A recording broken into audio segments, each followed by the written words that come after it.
Hello, this is Mike, NoStressMike.com. I want to talk a little bit about a three-man militia in first aid. First aid is a necessity.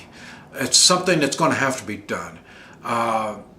It's hard to realize how many accidents are going to happen, and the little things we can take care of now it's so easy. But if we don't have access to all this stuff, it's going to be really difficult. A simple little cut could get infected and give you a lot of problems. So, first aid, I'm not talking about getting that little old first aid thing that you take and throw it in your car and all like that. No, I'm talking about a serious first aid type of situation.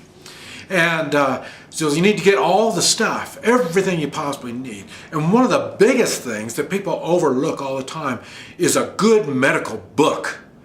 Something that's got a lot of pictures in it that explains what you need to do and what kind of stuff you need to have. And then start collecting this stuff. And it wouldn't hurt if you can get a first responders class at the local college or junior college. They usually have these classes. Go over there and do that. The more experience you get on this stuff would be nice. It'd be nice, nurse, ambulance people, all kinds of stuff. These people would be nice to have if they have all the equipment. And so get one of them and start a three-man militia with one of them. Now you might not be able to do all the surgery and all this kind of stuff, but together you'll be able to get all the equipment that will be necessary.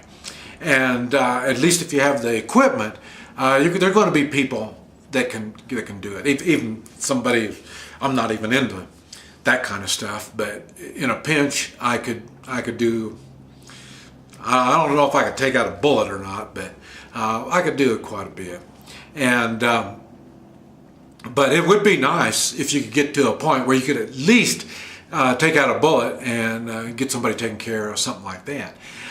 If you could do that, you could pretty much cover a lot of small type accidental things that could happen. Getting cut for cutting firewood, or accidents, and all kinds of stuff like that. But the way to do it is join a three-man militia in first aid, or start one. And even if you don't know anything about it, find someone that knows something and ask them if they want to go in with you on this three-man militia. I know we had a lady surgeon, and she was saying that she was going to come out because we're going to be needing a surgeon, and so she's going to come out, and they were all talking, and everybody's excited about having a surgeon with them. And then I asked, okay, as a surgeon, do you have all of your supplies that you need to do the surgery?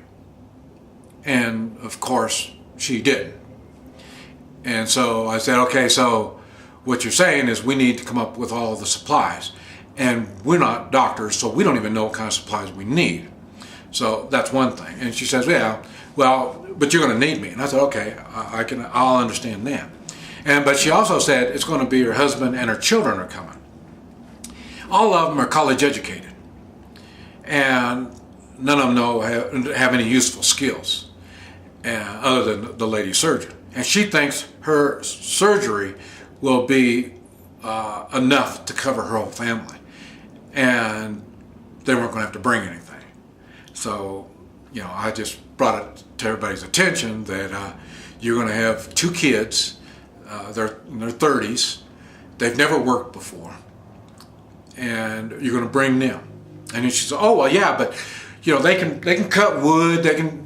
You're going to need security. You're going to need all this stuff."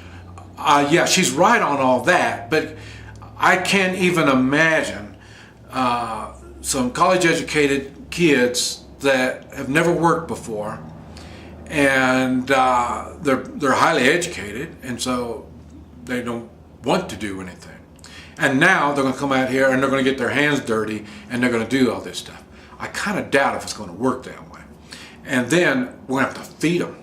We're going to have to take care of them. We're going to have to educate them. They have no skills. So it just sounds like there's going to be 4 mouths, her husband, and 2 kids.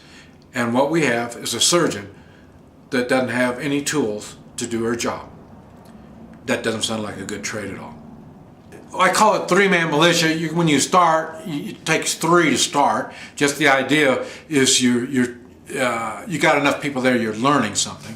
And then when people hear that you're doing it, you're going to have somebody else join you. I'll be 4, and then you'll get another one. I'll be 5, and you have 5. And you're doing weekly classes or monthly classes, 2-week classes. I don't know. It's your little militia. You can do anything you want to on it. But you can time it out where people can get, and like I say, you might join it for a month or 2 and then learn all you want to learn, or find out it's not near as fun as what you thought it was going to be, and then try out a different 3-man militia. Go and join something else. So, but like I say, the first aid is a good one. You've heard me use it as an example in a lot of my videos where I can offer you first aid. When I say that already tells you that I'm not a threat. So, but you better have something to back it up with, and that's what I'm saying. Get your stuff, and the good thing about it doesn't spoil. I mean, a lot of the stuff you can start getting, and it doesn't cost that much, so you can start buying it on a regular basis and have it. Now, when I lived in the States, and I had my own home and all this stuff, I had backpacks full of all the stuff, even though I didn't have the knowledge on how to use it. But I would pick stuff up wherever I could find stuff. I would find it. I had plenty of bandages and gauze and instruments, and I bought instruments even though I didn't even know what they were good for. But I say that's what you need to do. Start gathering your stuff and getting some information, and at least you're going to be learning who it is that knows this stuff, and they're going to be a good reference point for you. Okay, this is Mike, NoStressMike.com.